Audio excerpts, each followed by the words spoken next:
আজকে অনেক মানুষের জাতীয় মাছ রান্না করব। হ্যালো এভরিওয়ান, আসসালামু আলাইকুম। আশা করি কাছে এবং দূরে যে যেখান থেকে দেখতেছেন অবশ্যই ভালো আছেন। তো আপনাদের দোয়া ভালোবাসায় আমিও এখন আল্লাহর রহমতে অনেক ভালো আছি। তো এখানে সকালে ঘুম থেকে উঠে এই যে নাস্তা বানানোর কাজে লেগে গেলাম। তো এখানে হচ্ছে গিয়ে পরোটা বেলে নিছিলাম, তো এইগুলাই ভাজতেছি। আর হচ্ছে গিয়ে আজকে একটা ফাঁকিবাজি নাস্তা বানিয়ে নিছি। সেটা হলো যে ওর বাবার জন্য 2টা পরোটা বেলে নিছি, আর আমাদের জন্য হচ্ছে গিয়ে গোল করে রুটি বানিয়ে তারপর ভেজে নিছি। তো সে আবার যে গোল করে বানিয়ে নিলে তেল দিয়ে ভাজলে খেতে চায় না, তার জন্য 2টা বানিয়ে নিছি। কারণ গ্যাস চলে গেছিলো, তাড়াহুড়া করে আর কি নাস্তাটা বানানো হয়েছে, এই জন্য একটু ঝামেলা হয়ে গেছে। তো ওর বাবা ঘুম থেকে উঠে গেছে, ওর দেরি হয়ে যাইতেছে, এই জন্য ওকে আগে নাস্তাটা দিয়ে দিতেছে এখানে।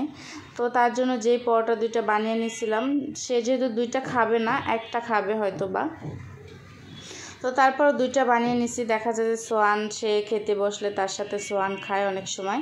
তো তার জন্য এই যে নাস্তাগুলো আর কি আমি দিয়ে দিলাম। তো এখানে ছিল গরুর গোশ আর হচ্ছে গিয়ে এই তো পরোটাগুলো, আর হচ্ছে গিয়ে এখানে তরকারিটা দিয়ে দিলাম গোশের। তো ওইটা দিয়ে ওর বাবা হচ্ছে গিয়ে নাস্তা করে চলে গেছিলো।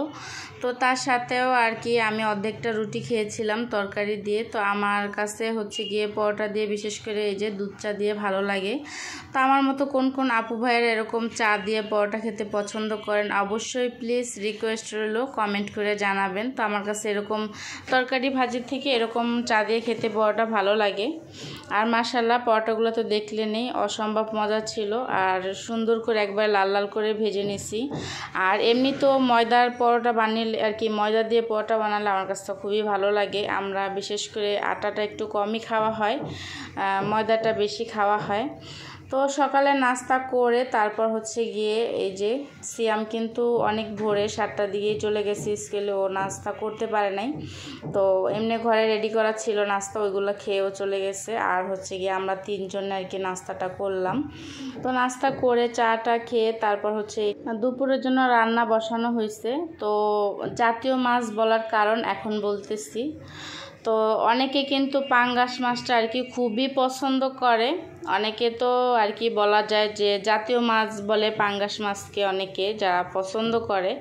তো বিশেষ করে আমার বড় ভাইয়ের বউ আর কি ইলিশ মাছের থেকে সে পাঙ্গাস মাছটা আর কি বেশি পছন্দ করে। তো এবার আমি ওদের জন্য একটা বড় সাইজের পাঙ্গাস মাছ নিয়ে আসছিলাম। তো মাঝে মাঝে ওদেরকেই আর কি রান্না করে দেওয়া হয়, কারণ আমি তো মাছ খাই না, আর ওর বাবা পাঙ্গাস মাছ খেতে চায় না আর কি, খাইই না সোজা কথা বললে। আর এখানে এই যে আমি কিন্তু একবারে টাটকা শাক নিয়ে আসছি, আমি ছাদে লাগিয়েছিলাম। তো এইখান থেকে এই যে শুধু গাছের আর কি মাথা মাথা ছুরি দিয়ে কেটে নিয়ে আসছি, যাতে আবার পুরমি জ্বালায়, এই জন্য।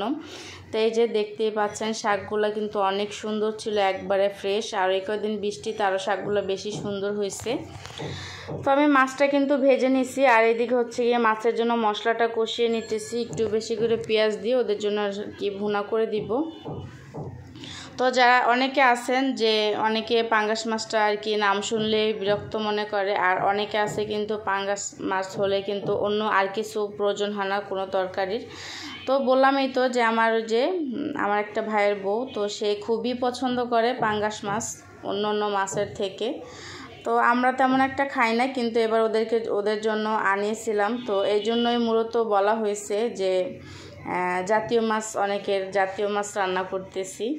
তো ওদের 2 ভাই 2 বেলা খাবে, এই জন্য 4 পিস মাছই রান্না করতেছি, কারণ এর বেশি রান্না করলে দেখা যায় যে ফেলে দেওয়া লাগবে। ওরা বাসি তরকারি তেমন একটা খেতে চায় না, শুধু হয়তো বা গরুর গোশটা হলে খাবে, না হলে অন্য অন্য তরকারি আর কি ওরা বাসি হলে খেতে চায় না। আর ওর বাবা যেহেতু শুধু রাত্রে খাবে, সে তো সকালে নাস্তা করে চলে গেছে, দুপুরে আসবে না, রাত্রে খাবে। আর তার জন্য আমার রাত্রে কিছু একটা করতে হয়তো বা কোনো মাছ ভেজে রাখবো, না হলে কোনো মাছ বা কোনো কিছু একটা রান্না করতে হবে। সে এই তরকারিগুলো খাবে না যা যা রান্না করতেছি। তো আজকে রান্না করতেছি হচ্ছে গিয়ে ছেলেদের জন্য মাছ, আর আমার জন্য হচ্ছে গিয়ে পুঁই শাক। আর হচ্ছে গিয়ে গতকালকের গোছের তরকারিও রয়ে গেছে, ওইটা দিয়েই আর কি আজকে খাওয়া হবে। গতকালকের মাছের তরকারিও রয়ে গেছে। তো ওরা যেহেতু খাবে না, এই জন্য আলাদা করে ওদের জন্য আবার মাছ রান্না করা হয়েছে। আর আমি এই যে ছাদ থেকে কয়েকদিন যাবতীয় ভাবতেছি যে পুঁই শাক এনে চিংড়ি মাছ দিয়ে রান্না করব। তো এই জন্য ভাবলাম যে আজকে একটু শাক নিয়ে আসি, যেহেতু কালকে অল্প কিছু তরকারি রয়ে গেছে, তো অল্প করে একটু শাক চিংড়ি মাছ দিয়ে গিয়ে রান্না করি। আর শাক বলতে তো আমার খুবই পছন্দ, শাক ভর্তা ঝাল জাতীয় যে কোনো জিনিস, তো এগুলো আমার কাছে খুবই ভালো লাগে। তো হয়তো বা অনেকের কাছে ভালো নাও লাগতে পারে। তো আমি চিংড়ি মাছ বেছে নিছিলাম, তারপর গিয়ে এখানে আমি চিংড়ি মাছটা দিয়ে দিছি।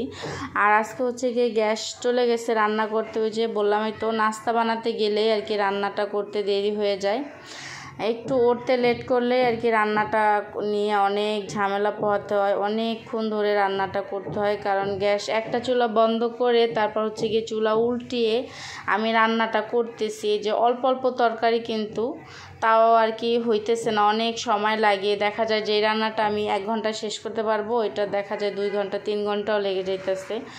সামান্য মাছ ভাজতেই দেখা যায় যে আধা ঘন্টা লেগে যায়। তো বেশি তরকারি রান্না করব কি। তো আজকে যদিও শাকটা ওরকম পারফেক্টভাবে সুন্দর হবে না, তো আজকে হয়তো বা গ্যাস আসলে রান্না করলে শাকটা বেশি ভালো হইতো। একবার ভেবেছিলাম যে গ্যাস আসলে রান্না করব। তো আজকে সোয়ানের স্কুলে রেজাল্ট কার্ড দেবো, এটা আনতে যাইতে হবে 2টা বাজে, তো রান্না করতে দেরি হয়ে যাবে। তো আজকের ভিডিও এই পর্যন্তই, ভালো থাকবেন সবাই, আল্লাহ হাফেজ।